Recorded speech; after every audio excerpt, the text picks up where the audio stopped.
session and Pastor Mitchell, I'd like to welcome you to our worship service this morning. We have lots of announcements in the bulletin this morning. I would commend them to your reading. A couple that we want to highlight. Number one is the youth group will not be meeting tonight. It's mentioned that it would be meeting. It is not going to be meeting tonight. Also, the women's ministry team shower for Crystal is at 1 p.m., not 11 a.m. Those are two misprints in the bulletin, so those are there. We want to mention that there will be a need for volunteers for our second annual community cookout. See Barbara, and there will be more details to come as things come along. That will be on Saturday, April 20th.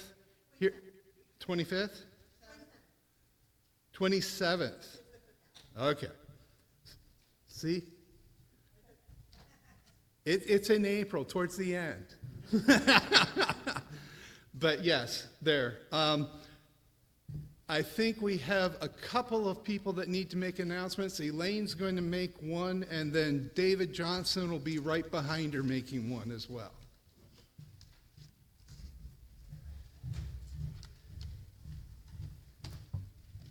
So I'm hoping David's going to do the Easter offering, because that one's near and dear to my heart, being a Clarkin board member. But I'm actually up here for women's ministries.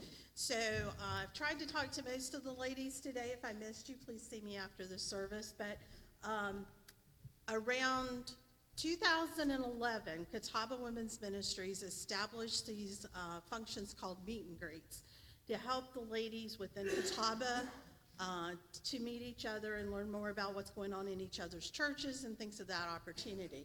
It's an annual event. It happens this year on April 20th, and it's going to be at Chester ARP.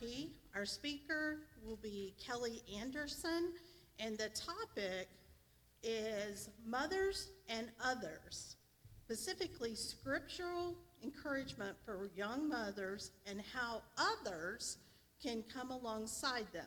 So, great topic for anybody who has young children, also a good topic for anybody who does not have young children to help know how to minister to these ladies, because the purpose of women's ministries is to equip and encourage the ladies of the denomination.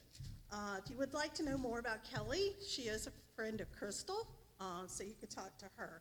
We do have a need for somebody to be responsible for the carpooling, so if you'd like to do that, just let me know.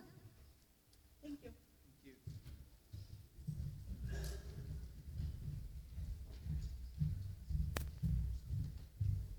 They've got a lot going on. They told me to go fast.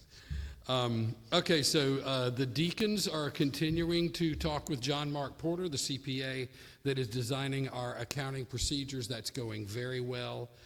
Once again, the goal will be transparency, integrity, and 100% conformity to standard, solid accounting procedures. Friday, we had an HVAC inspection. Rich Troutman was handling that beautifully. The HVAC inspector came out from under the church and said, can't really do much. There's 6 inches of water under there. So deacons jumped on it, Rich and I primarily. There's about 6 inches of water under there. Preferred Tech came out. He couldn't get all the water out. We had to hire a Restro Pro. They came out. They got all the water out. And then the Preferred went back under there and installed a brand new sump system. This is much better than what we had and much more expensive than what we had. Essentially, Resto wanted about $3,300. We talked them down to $2,500. Preferred wanted about $6,300. We talked them down to about $4,100. So we had about $6,600 in total expenditure. A generous donor came along with $3,000 to put toward that.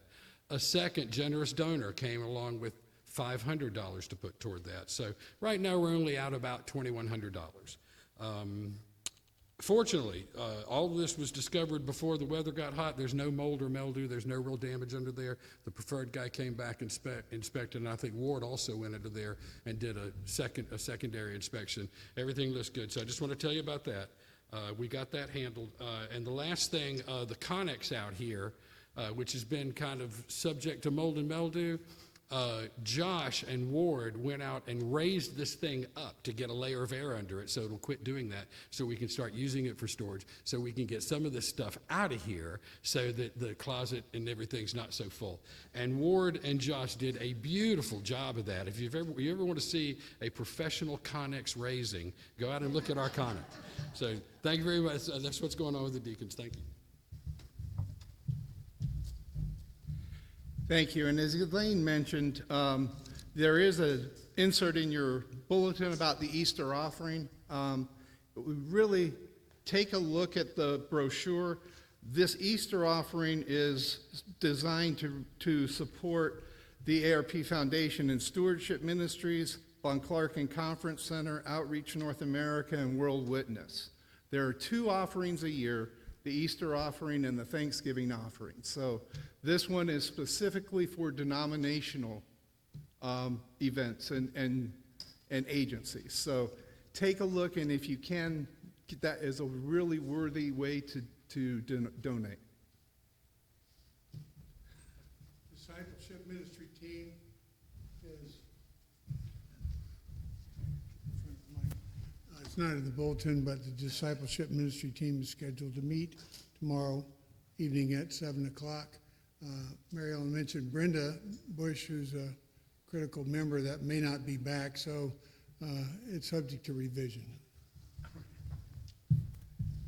All right.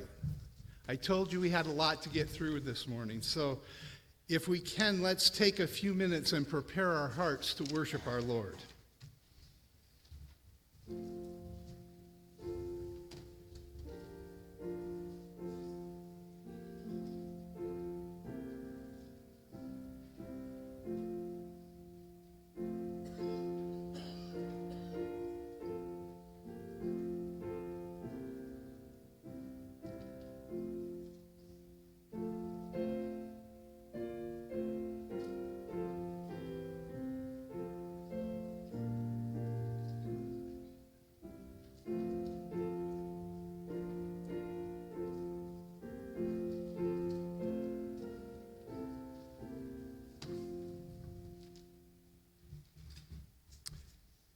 And one other, I would like to thank Nicole for being our guest pianist. We're happy to have her back with us and always appreciate her talents and her willingness to serve. Thank you. For our call to worship this morning, I'd like to turn our attention to Psalm 108, verses 1 to 5. My heart is steadfast, O God. I will sing and make melody with my being. Wake, O harp and lyre. I will awake the dawn. I will give thanks to you, O Lord, among the peoples. I will sing praises to you among the nations. For your steadfast love is great above all the heavens. Your faithfulness reaches to the clouds. Be exalted, O Lord, above the heavens. Let your glory be over all the earth.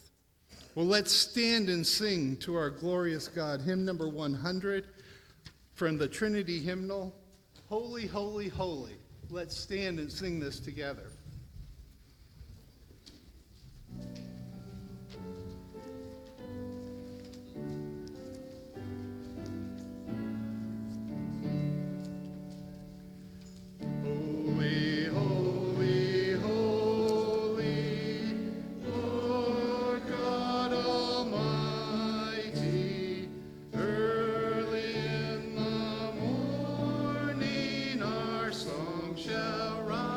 To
Let us pray.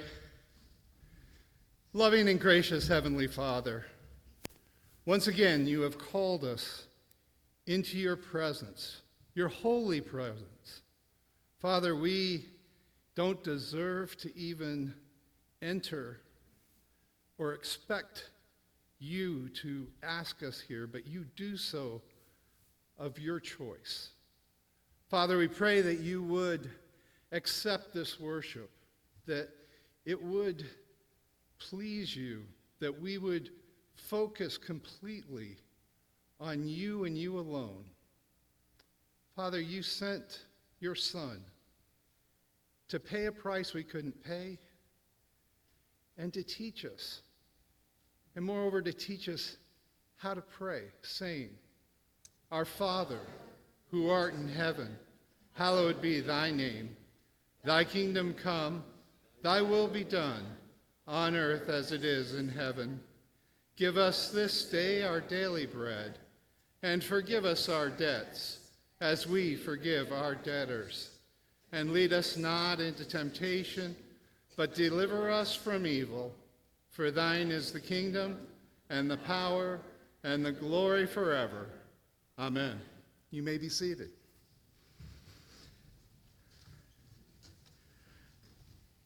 Well, we are called to confess our sins. So for our confession of sins, there's a prayer printed in the bulletin. Let's pray this one together. Merciful Lord, we confess that with us there is an abundance of sin, but in you there is a fullness of righteousness, an abundance of mercy. We are spiritually poor, but you are rich, and in Jesus Christ came to be merciful to the poor. Strengthen our faith and trust in you. We are empty vessels that need to be filled. Fill us. We are weak in faith. Strengthen us. We are cold in love. Warm us. And make our hearts fervent for you, that our love may go out to one another and our neighbors. Through Jesus Christ our Lord. Amen. And we are also guaranteed in Scripture of the assurance of the forgiveness of our sins. And for that we will look to Revelation 5, 1-10. Then I saw in the right hand of him who was seated on the throne a scroll written within and on the back, sealed with 7 seals.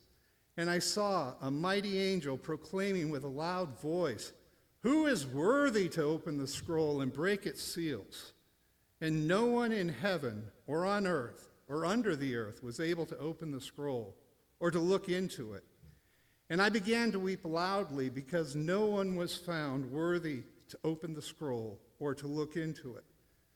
And one of the elders said to me, Weep no more. Behold, the Lion of the tribe of Judah, the Root of David, has conquered, so that he can open the scroll and its 7 seals. And between the throne and the 4 living creatures and among the elders, I saw a lamb standing, as though it had been slain, with 7 horns and with 7 eyes, which are the 7 spirits of God sent out into all the earth. And he went and took the scroll from the right hand of him who was seated on the throne. And when he had taken the scroll, the 4 living creatures and the 24 elders fell down before the Lamb, each holding a harp and the golden bowls full of incense, which are the prayers of the saints.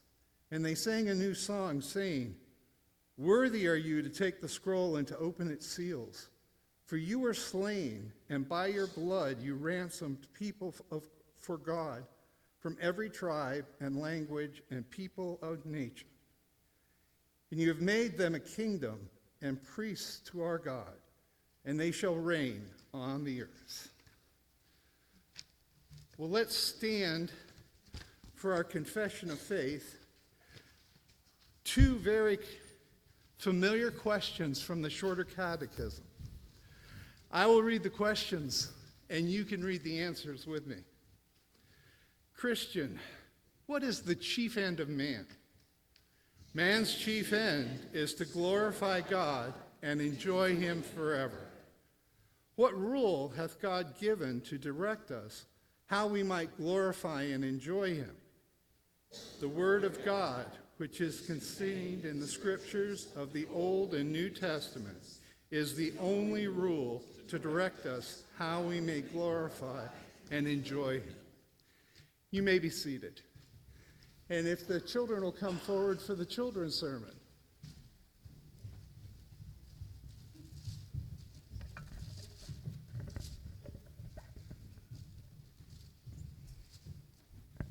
All right, we're getting there.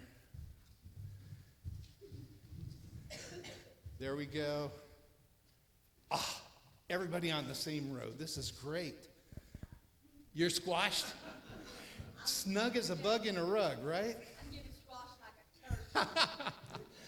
All right, so who have we been talking about? Jacob, right. I want to ask you a question. How many of you have ever moved? Yeah. Is it one of those that you just pack up and get in the car and go away and don't tell anybody? Not usually, right? Usually it's one of those where you tell people, you know, I may not be happy about this, but we're moving, right? I want you to listen closely to the scripture today to hear how Jacob handles a move. And we will talk more about it next week. Let's pray. Dear Heavenly Father, we thank you that you direct us and guide us, that you protect us, and even when we have to leave our friends and go elsewhere, you provide us comfort and new friends where we go. Father, you and you alone deserve all the honor and glory. In Jesus' name we pray. Amen.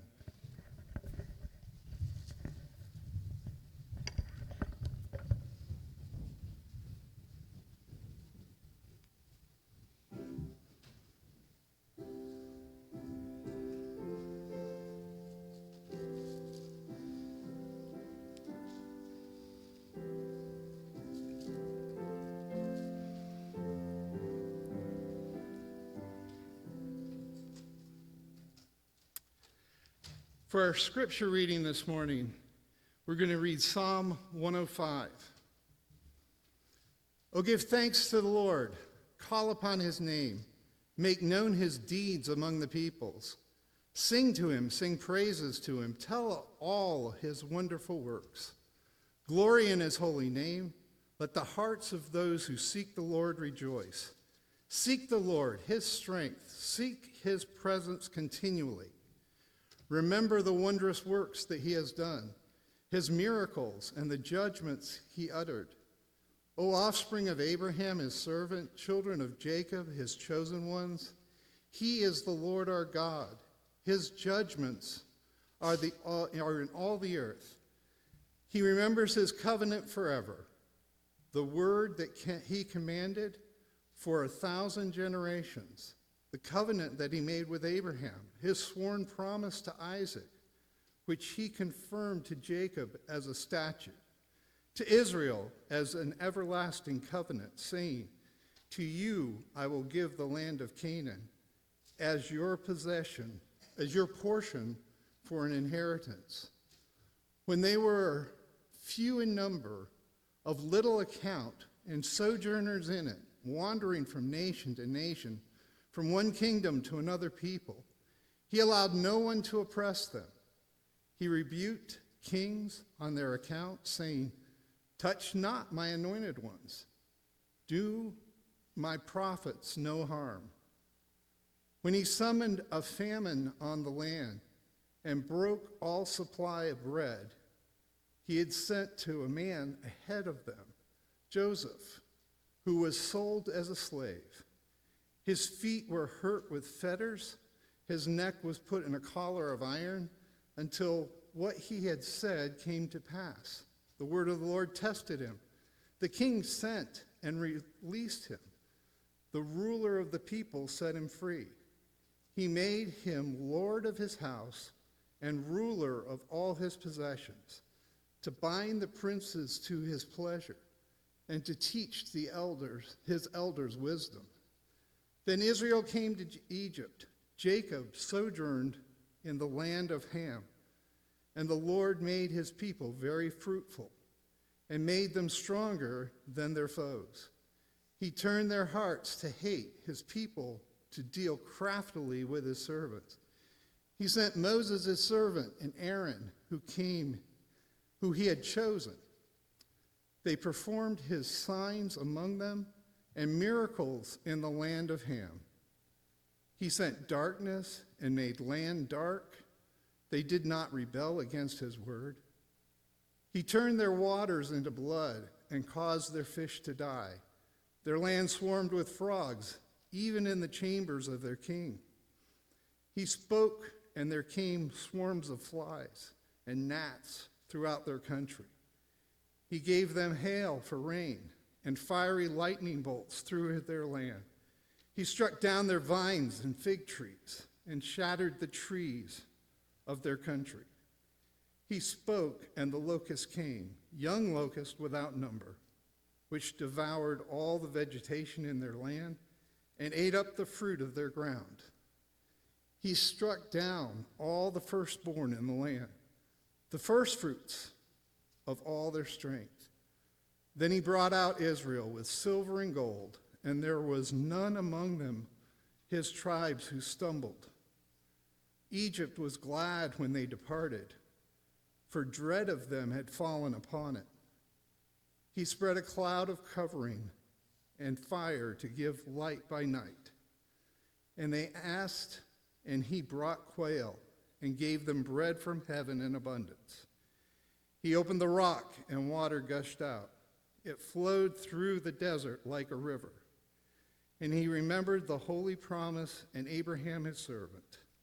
So he brought his people out with joy, his chosen ones with singing. And he gave them the lands of the nation. And they took possession of the fruit of their people's toil, and that they might keep his statutes and observe his laws. Praise the Lord.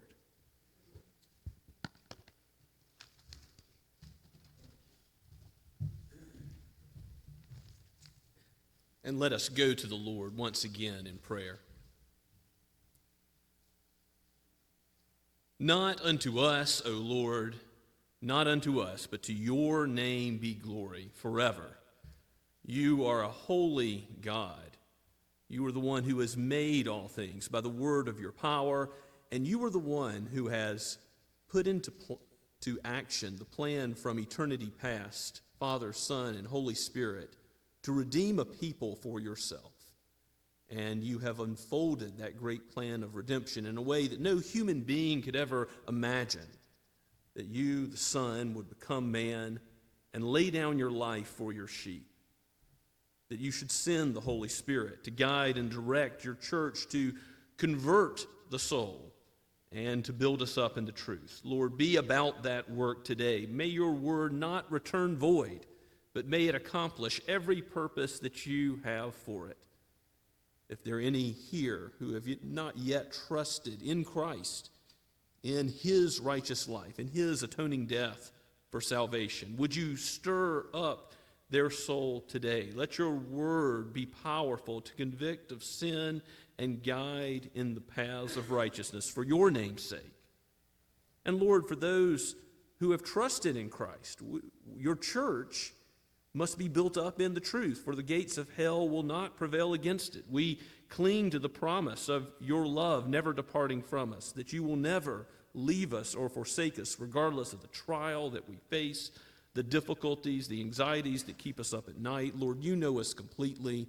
Before a word is on our tongues, you know it. You know when we sit down, when we rise up. All of our days are written in your book.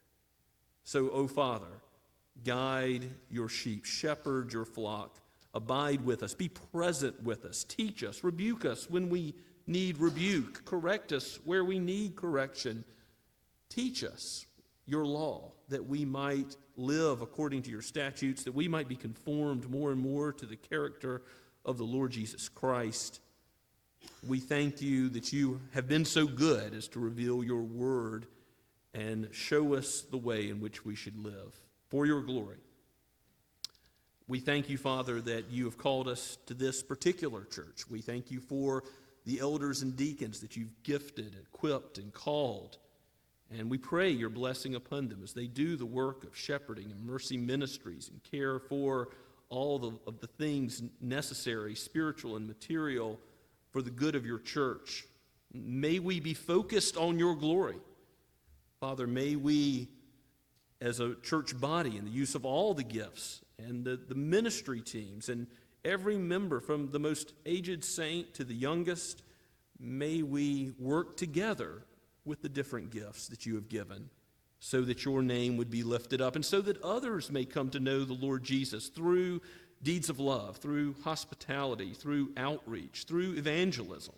Lord, give us a culture that values more and more this sort of outward gaze, that we might be like you, a Savior who seeks the lost. We thank you, Father, that you do disciple us as well. And we pray for those ministries, for the Sunday school teachers, for parents teaching their children, for the women of the church and those things which they are seeking to do, that all of these activities would be focused on your word and the building up of your church. Father, we praise you for the work of Von Clarkin and how it has been a blessing to so many, and how, Lord, if you are willing, it will be a blessing in the future. We lift up Erskine College and Seminary and every Reformed and evangelical seminary training leaders for the future. We pray your blessing on them, that they would be faithful to proclaim your word. Father, we pray for those who are attending seminary and looking to attend seminary soon in our midst. We pray for wisdom and guidance in the decision-making process as they seek to be used as your servants in the ministry. We pray that you would raise up missionaries from amongst us. We have been seeking this in prayer, Lord, and we ask and seek and knock again, as we know that you use prayer as the means by which you accomplish your purposes, even to the ends of the earth, with every nation, tongue, and tribe. We give you praise for the interest in which our youth have shown in missions and others in our congregation. We ask, Lord, for the future, that you would make the way plain to go on a short-term mission trip. We still, Lord, seek your will in this and ask your blessing. May your face shine upon us in this matter, so that, if it would be your will, there might be some that would go into medium or long-term missions and give up the comforts of home to go to a strange and foreign land. We do pray for the Whitties as they transition from the field in Spain to Bartow, Florida. We ask that you bless Mark and Natalie and their children in this transition. Give them peace and encouragement in it. And we pray for the needs of the church in Toledo, Spain, that you would raise up the right man to serve as the pastor there. Father, we give you praise for the work of our presbytery, as we've seen this past Tuesday, ministers who have been ordained and licensed and transferred into our presbytery. How good it is to see the unity of your people working for a common cause, your glory. And we do pray that you would watch over and abide with the churches in Catawba Presbytery, this half of South Carolina, and the connectionalism you've called us to here. May we seek your face continually. Father, we do pray, as you are Lord of Lords and King of Kings, that you would rule over sovereignly every decision maker in terms of man's power. We know that kingdoms come and go, but your kingdom is forever. We do pray for earthly kingdoms. We pray for the president, for the Supreme Court, for Congress, for the House. We do pray for the Senate. We pray for our governors, for local leaders. Father, for all of these things, we know that you can direct the king's heart in whatever way you choose. So we pray that you would restrain evil and give wisdom to do what is right. And in all things, Work for your glory and the good of those who love you. Even if trials should come, even if persecution should come in our land, we ask that you would make us strong and strengthen us for the days ahead, whatever you have planned for us. Bless your church. O Lord, we ask this humbly with thanksgiving for all that you have done and are doing and will do. Use your word and build us up and sanctify us in it. We pray in the name of Jesus Christ, the great King and head of the church, he who is the word of life himself. Amen. And let us continue to worship the Lord by singing Trinity Hymnal number 55, To God Be the Glory. Let's stand as we sing.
Shall we pray? Oh, Heavenly Father, we cry out, come, Lord Jesus, come, Lord Jesus. We look forward for that day that you shall return and remove us and take us to heaven. Father, we thank you for the powerful Spirit-filled prayers from our pastor and from Joel. We look forward to giving just a little bit back to you because of who you are. We want to bring glory to your name, for that's what you created us for. And we thank you for that. In Jesus' name, amen.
Please be seated and take your copy of Scripture and turn with me to Genesis chapter 31.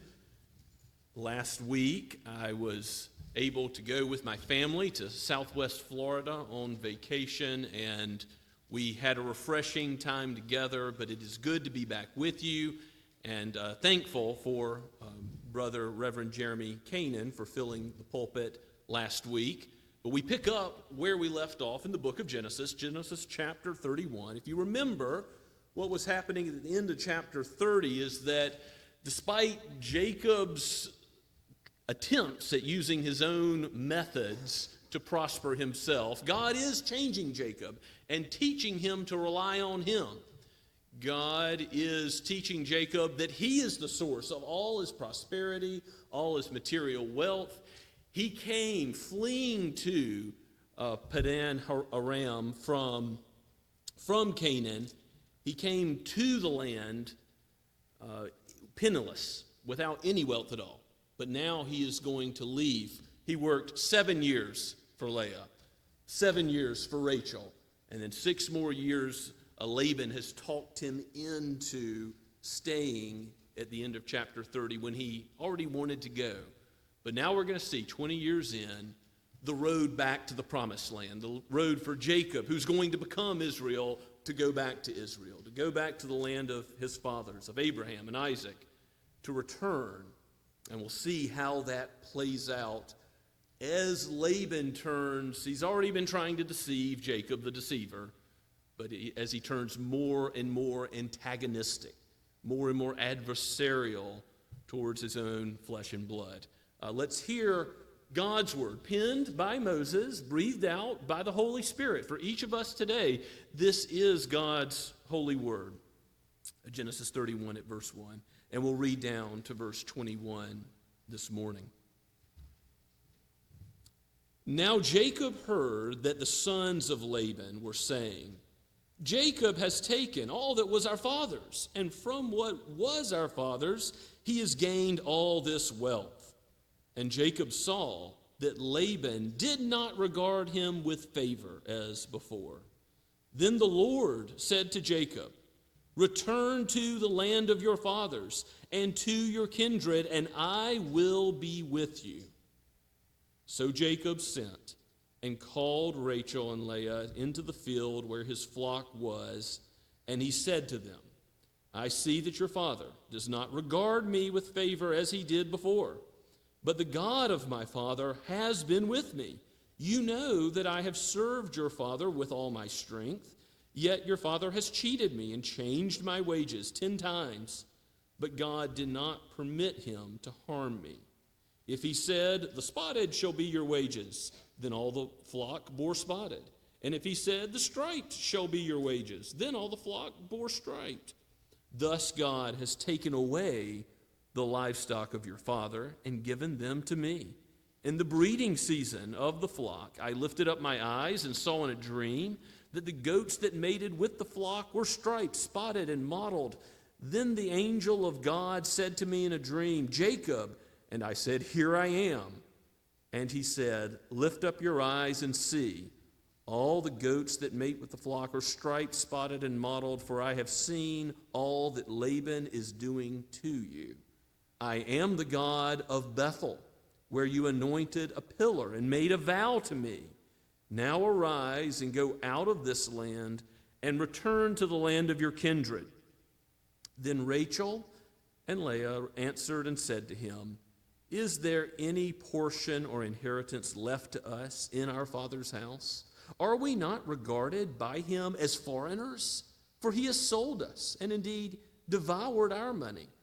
All the wealth that God has taken away from our father belongs to us and our children. Now then, whatever God has said to you, do. So Jacob arose and set his sons and his wives on camels.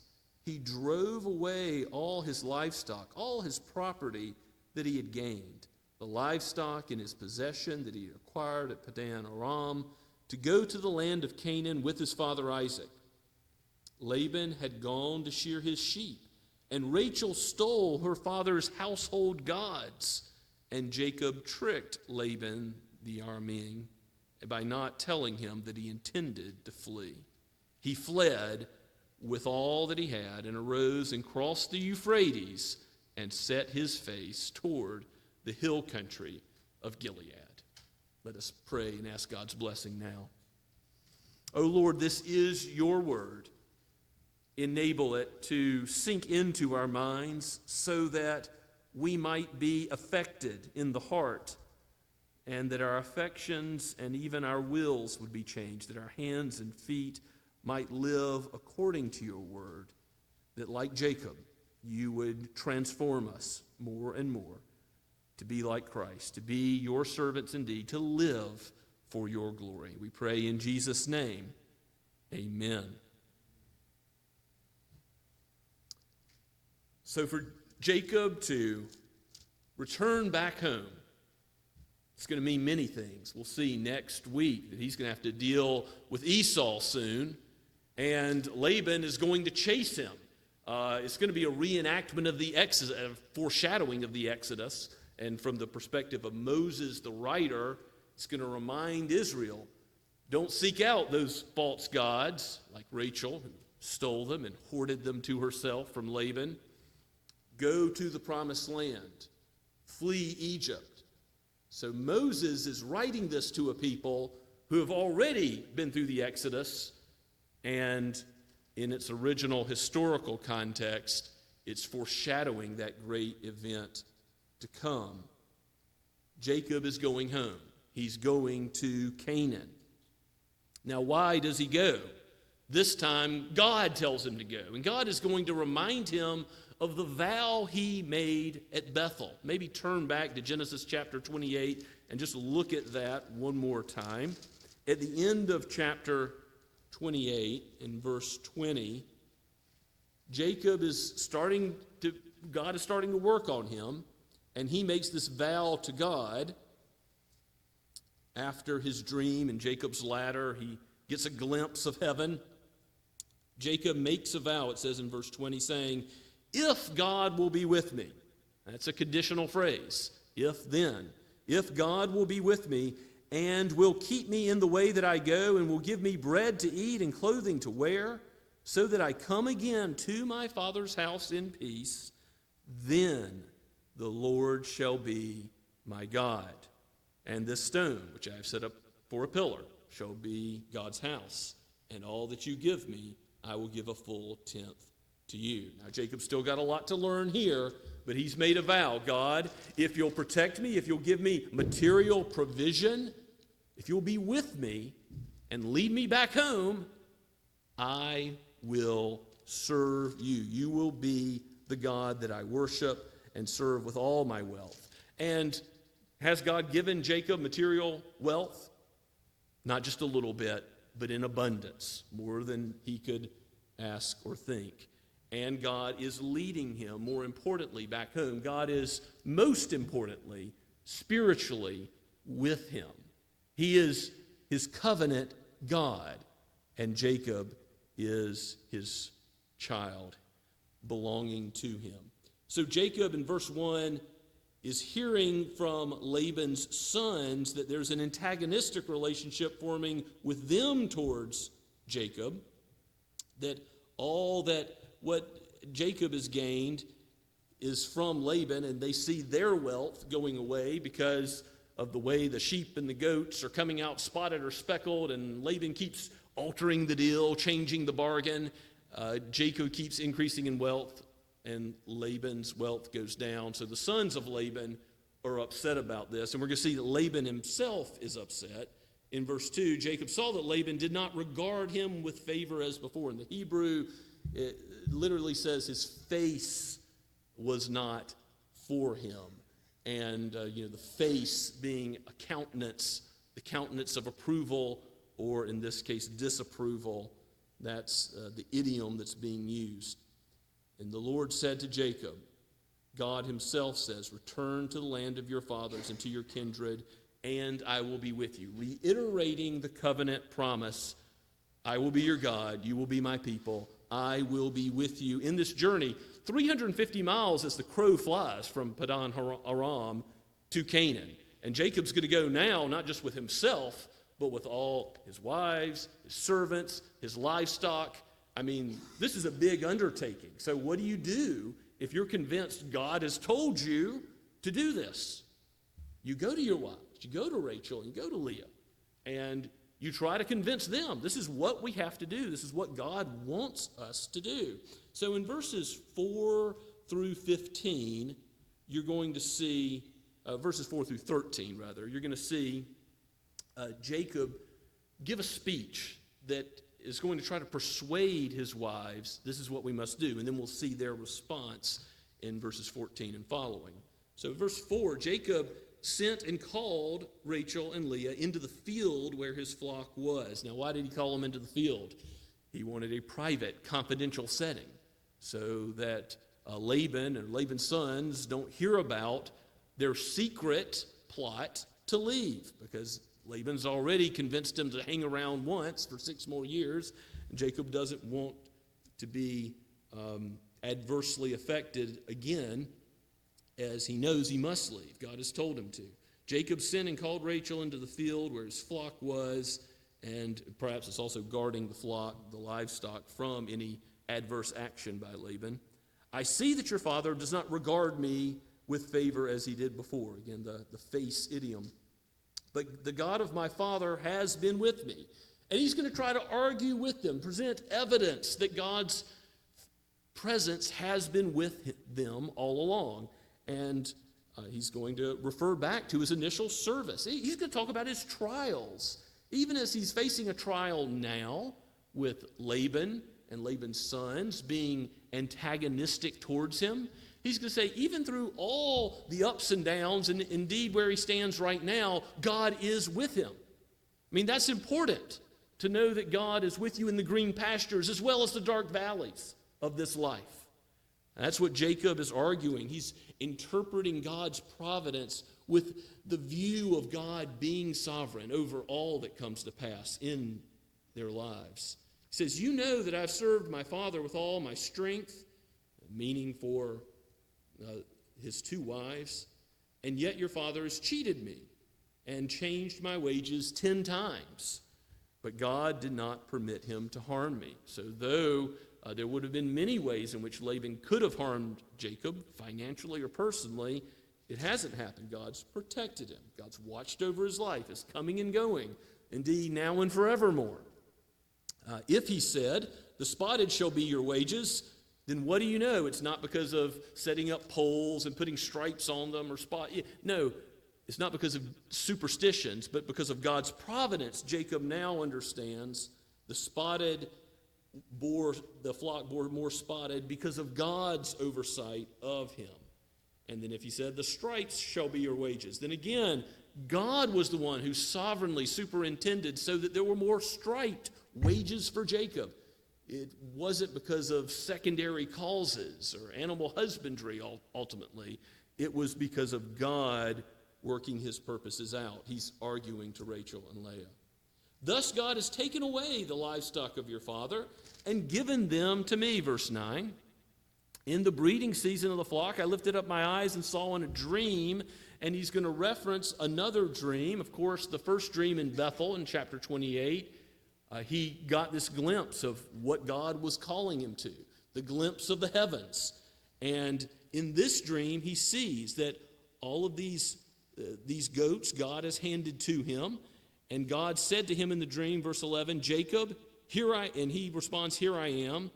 And God says, lift up your eyes and see all of these goats, whatever their color, striped, spotted, mottled, any mix, I have seen all that Laban is doing to you. In other words, the trials that have come on Jacob, he is rightly interpreting as unfair treatment, mistreatment by Laban.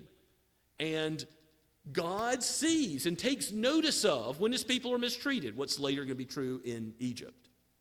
He's going to see and hear when his people cry out when they're being mistreated by the Egyptians. As God's people read this later, when Moses pens it, they're going to say, okay, I see that God understands my current plight, my current situation, just as we today, modern readers, can say, Lord, it seems like no humans understand where I'm coming from. Lord, it seems like no one else gets it. But God sees all of our coming and going. You read Psalm 139, and you see how comprehensive his sovereignty is over all of our life, from the moment of our birth to the day of our death. God's sovereignty is over all, and there's nowhere we can even flee from his Spirit if we wanted to. He is present with his people to shepherd and to guide and protect, not only in the green pastures and dark valleys, but he is present with us. The depths of the sea and the depths of the grave and Sheol, he will lead us through.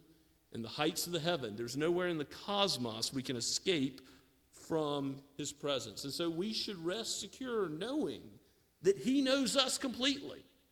He is blessing and guiding his people who, with faith in Christ, trust in him, not trusting in ourselves for righteousness.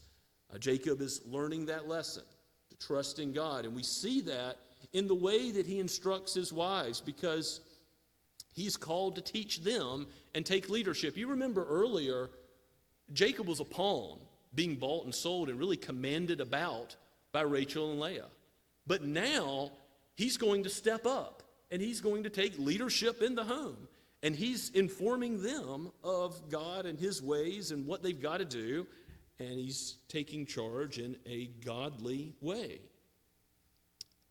God gives this vision, and he's communicating this dream, and he's communicating it to them. And in verse 13 specifically, there's a reference going back to Bethel. I am the God of Bethel, where you anointed a pillar and made a vow to me. See, God is reminding Jacob, you made a vow. Remember when you made that vow. You said you were going to live for me. You said you were going to follow me, and I've held up my end of the bargain. God is saying, look, I've blessed you even though you didn't deserve it. I've blessed you materially. I've blessed you spiritually. I've been with you, just as Jacob has recounted. His providence has been with Jacob the whole way. And now arise, because it is the case, you have promised to do what I say, for me to be your God. I mean, that's the essence of God being over us, is we look at his word, we do what he says, obey him. God says, I am the God of Bethel, so now arise, go out from this land, and return to the land of your kindred. So look at how Rachel and Leah respond when they answer in verse 14. They say, is there any portion or inheritance left to us in our father's house? But what are they saying about their father Laban? That he's not regarding them as true children anyway.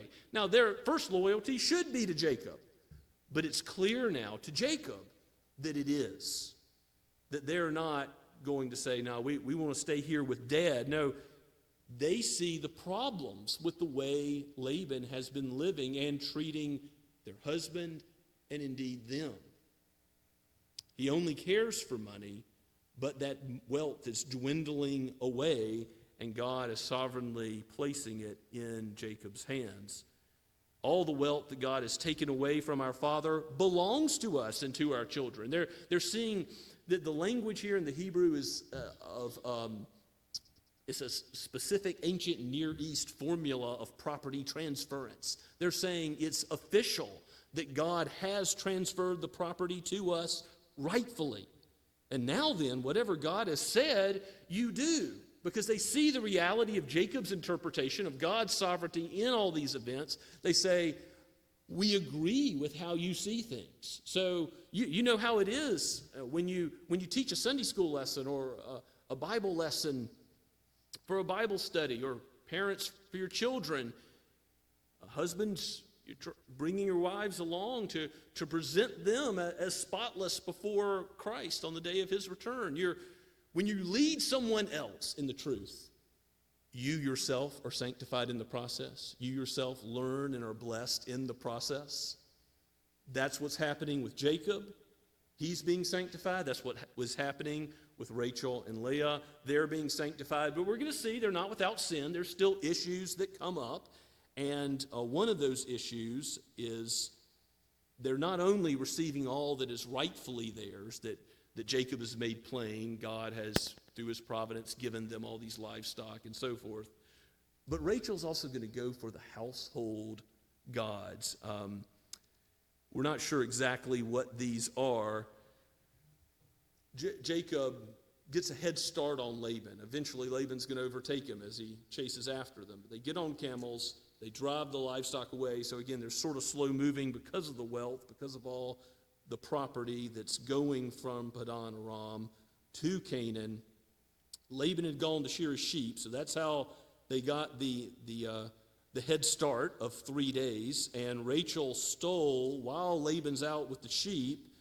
It's a busy season of shearing the sheep. That's when she steals the household gods. So there's still some trickery. There's some theft. Obviously, theft is wrong in itself. And so Rachel sins in this regard. We're going to see how this comes up later with the story of Dinah.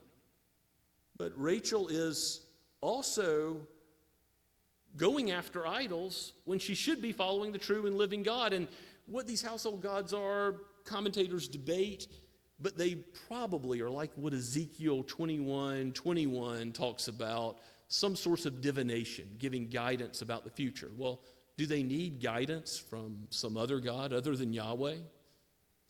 Jacob says Yahweh will be with them. It's Yahweh in his covenant name used back in verse 2. And he says, return to the land of the fathers and I will be with you.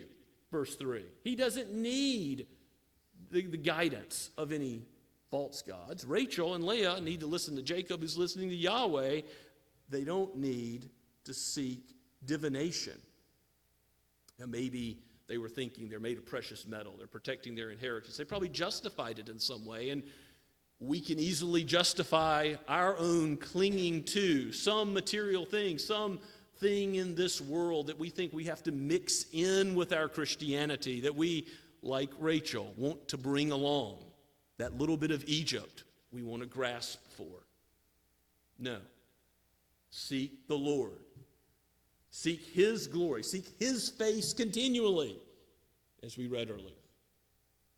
Don't seek to blend his glory. He will not share it with any other. God alone is to be glorified. Not unto us, O Lord, not unto us, but to your name be the glory, the psalmist says.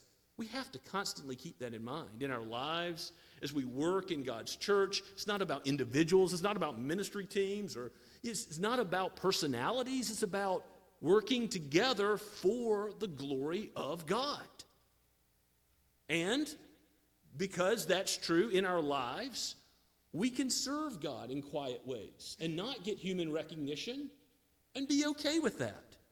We can love our neighbor and nobody can ever know about it. And God sees. Again, taking comfort in the fact that God is present with his people. That's what we ought to be doing. Now, Rachel takes these household gods, and she's still going to have some sins in her life to be dealt with. And it's clear that Jacob also is still got a little trickery left in him. Verse 20, he tricked Laban, the Aramean, by not telling him that he intended to flee. Well, okay. Later in the book of Joshua, if you've got a spy is a walking deception, a walking lie. There's some ways in which God used deception rightfully in that warfare scenario. But it looks like this is a negative tricking, that if Jacob was fully trusting in God to be with him and provide for him, he could have just gone right up to Laban and said, I'm going to leave. You didn't have to do it in secret.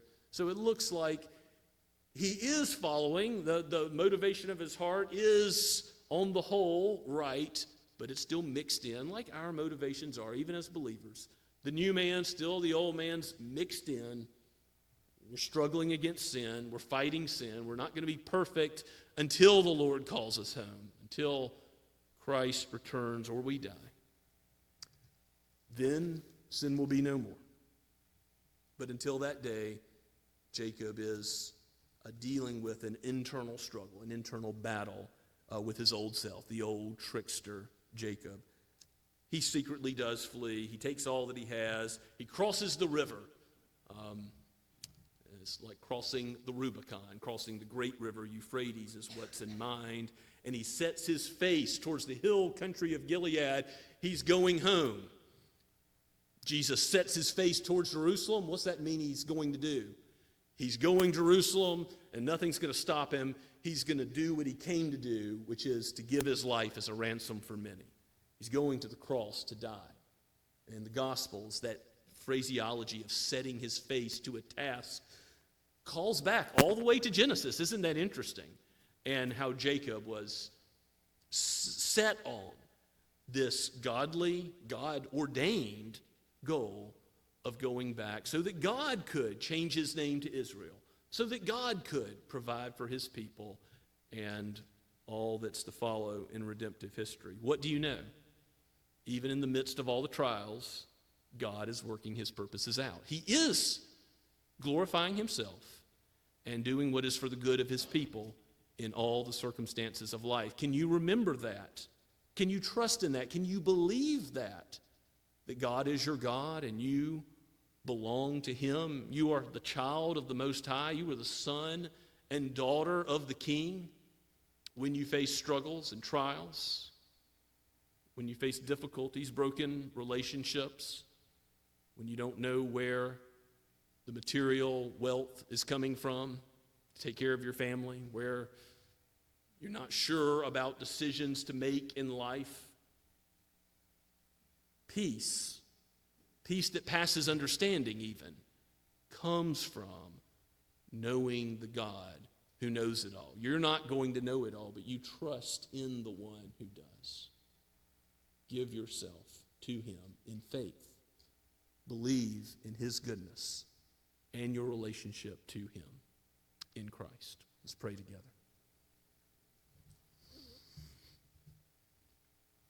O Lord, O Christ, you are the one who has connected us to the Father. You are the way, the truth, and the life.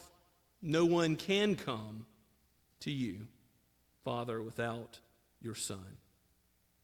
Send your Spirit to minister among us and through us, that we would love one another and love those who do not yet know you, that by faith you might bring in all those who are your sheep. You would count us righteous in the Son, and that knowing we are children of the King, we would be content, free from worry, free from anxiety, free even in whatever the worst difficulties can come in this life, knowing that you are building your church and the gates of hell will not prevail against her.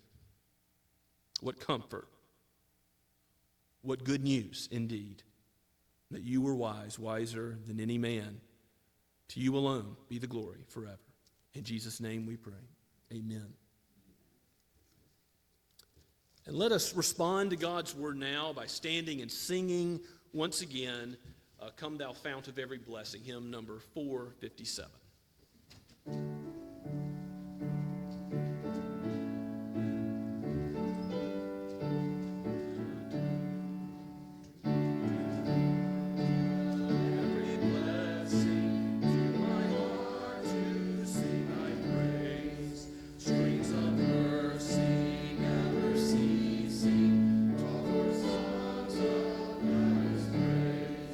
Teach me some melodious song.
Now to him who is able to keep you from falling and to present you faultless before his throne, to the only God, our Savior, be all glory, majesty, power, and authority through the Lord Jesus Christ before all time, now and forever.